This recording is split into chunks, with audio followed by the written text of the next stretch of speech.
الٹی آنے کی جو کامن وجوہات ہیں ان کے اوپر بات کرتے ہیں۔ پہلا والا گیسٹرو انٹرائٹس ہے۔ گیسٹرو انٹرائٹس میں کیا ہوتا ہے؟ گیسٹرائٹس اور ساتھ ساتھ انٹرائٹس، یہ انفیکشن ہے۔ ہماری جو معدے اور آنتوں کی دیواری ہے ان میں مثال کے طور پر ایشیریکیا کولائی کا انفیکشن ہو گیا تو اس وجہ سے ہمیں کیا ہوتا ہے؟ وومیٹنگ ہوتی ہے۔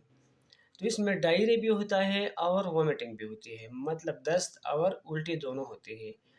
ایک ہے اس کو کہتے ہیں گیسٹرائٹس، اس میں ہماری جو معدے اور آنتوں کی دیواریں ہیں وہ سوج جاتے ہیں، اس میں کسی قسم کا انفیکشن نہیں ہوتا، تو اس وجہ سے بھی الٹی آتی ہے بندے کو۔ اور اس میں یہ خاص طور پر جو اسپائسی خوراک ہے اس کی وجہ سے ہوتا ہے۔